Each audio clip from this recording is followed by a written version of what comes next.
प्रत्येकाला वाटतं की आपल्याला बक्षीस मिळावं, पण कितीही मोठी बक्षिसं मिळाली तरी आयुष्यातलं एक पहिलं बक्षीस सगळ्यांना आठवतं, जे पहिल्यांदा मिळालेलं असतं. कुठली तरी शाबासकी किंवा छोट्याशा पैशाच्या स्वरूपात पहिलं बक्षीस आठवतंय सर?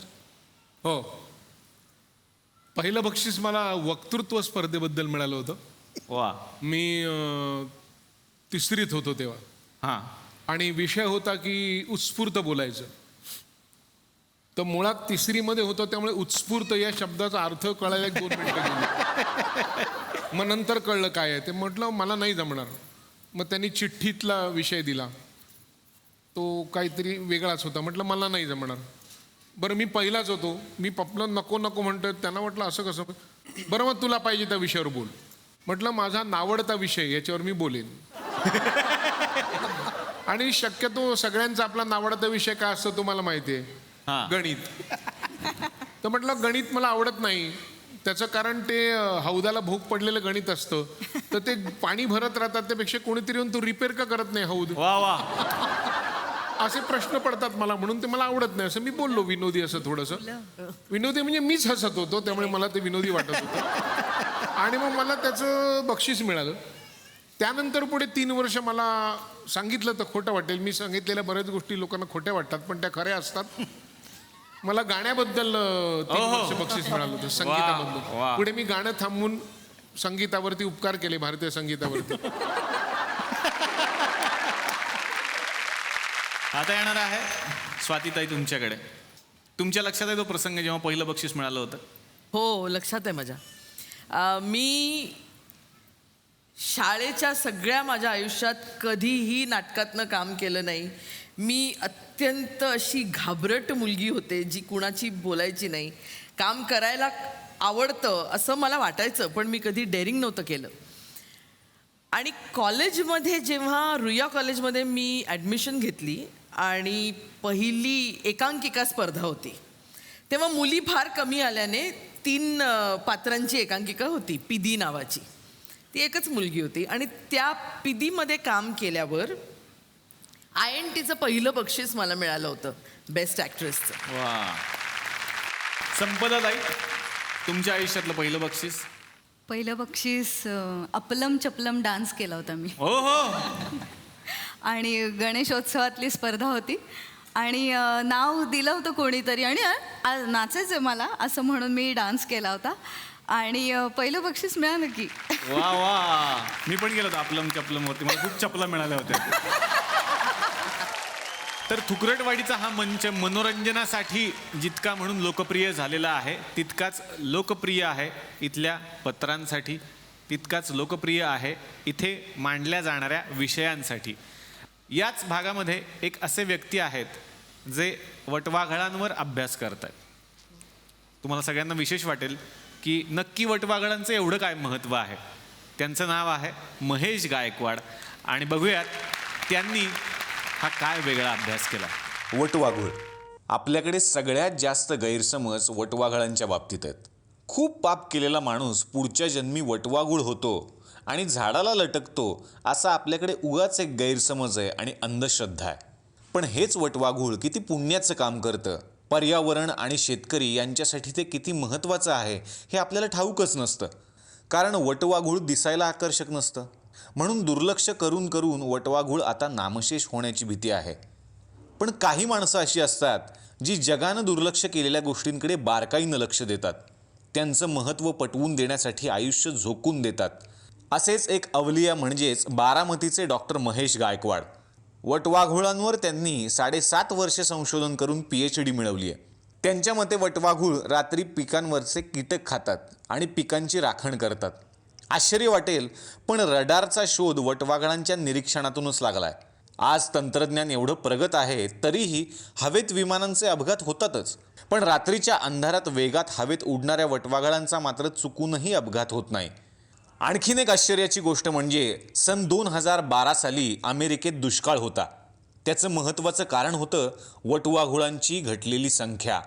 वटवाघळं नसल्यानं कीटक वाढले आणि अन्नधान्याची टंचाई निर्माण झाली. तेव्हापासून अमेरिका वटवाघुळांना वाचवण्यासाठी खूप मोठं काम करते. आपण आपल्या सरकारनं हे काम गांभीर्यानं करायला हवं. डॉक्टर महेश गायकवाड त्या दृष्टीनं संशोधन आणि जनजागृती करतायत. पर्यावरण, हरणांचं महत्त्व, स्थानिक वृक्षांचं जतन या गोष्टींवर ते गावांमध्ये, शाळांमध्ये जाऊन मार्गदर्शन करतात. वटवाघळं वृक्षारोपणाचं काम पण करतात. हे त्यांच्यासारख्या संशोधकांमुळेच कळतं. खरं तर आपल्याकडेही बरीच जुनी लोक वटवाघळाला लक्ष्मीचं वाहन समजतात. डॉक्टर महेश गायकवाड तेच पोटतिडकीनं आज समजावतायत. त्यांच्या या कार्याला आमचा मानाचा मुजरा. वा, खरंच डॉक्टर महेश गायकवाड यांच्यासाठी एकदा जोरदार टाळ्या झाल्या पाहिजेत आणि ते आपल्यामध्ये उपस्थित आहेत. मी त्यांना या मंचावरती येण्याची विनंती करतो.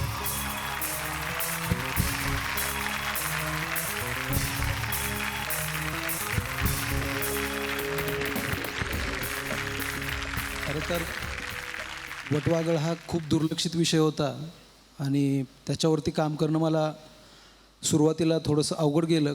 आजचा दुष्काळ आहे आणि या दुष्काळात आपण पूरक जीवनशैली जगलं पाहिजे, सहजीवन जगलं पाहिजे.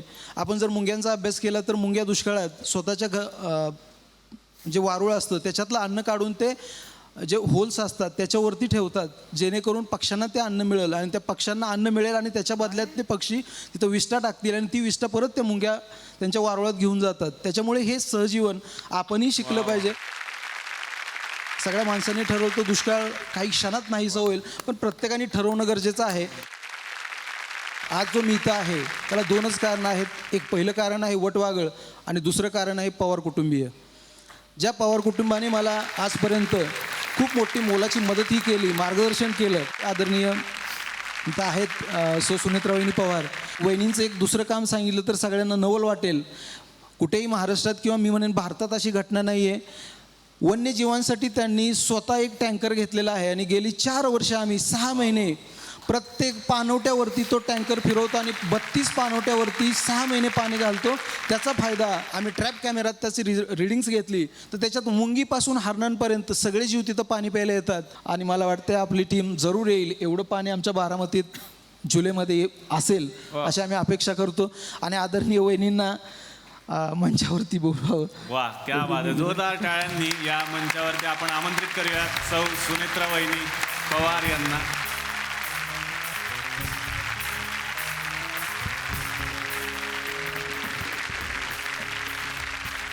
त्यांची ओळख वेगळी काय सांगायची जगाला. महाराष्ट्राचे माजी उपमुख्यमंत्री सन्माननीय अजितदादा पवार यांच्या त्या सौ आहेत आणि अध्यक्ष आहेत एन्व्हायरमेंटल फोरम ऑफ इंडिया आणि बारामती हायटेक टेक्स्टाईल पार्कच्याही त्या अध्यक्ष आहेत. काय सांगाल यांच्या कामाबद्दल आणि तुमच्या या प्रेरणेबद्दल? खरं सांगायचं जर सुरुवातीला मी माझ्या कामाची सुरुवात काटेवाडीपासून सुरुवात केली. माझे काटेवाडी गाव निर्मल ग्राम योजनेमध्ये राष्ट्रपती पुरस्कार मिळवला आणि त्याच्यानंतर संत गाडगे महाराज स्वच्छता अभियानासाठी माझ्या काटेवाडी गावाला 25 लाखाचं बक्षीस मिळालं. महाराष्ट्रामध्ये पहिला नंबर मिळाला आणि इथे कुठेही पार्शालिटी झाली नाही. आम्ही 2 वेळा नापासही झालो आणि म्हणूनच ह्या कामाचा अनुभव मला येत गेला आणि मग मी या कामाकडे म्हणजे सामाजिक कामांमध्ये मला जास्त रस वाटू लागला आणि मी याकडे वळले. आणि त्याच्यानंतर 2011 पासून मी माझी स्वतःची NGO काढली, एन्व्हायरमेंटल फोरम ऑफ इंडिया. आणि त्याच्यामध्ये जास्ती करून आम्ही पर्यावरणावरती भर दिला, पर्यावरण काम करण्यासाठी.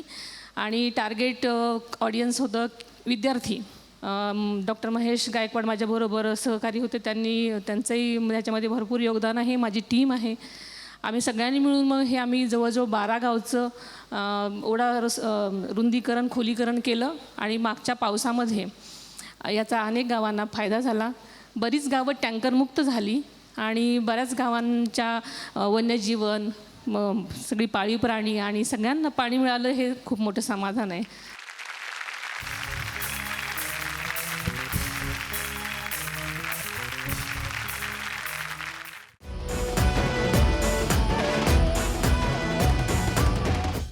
मी मराठी, झी मराठी.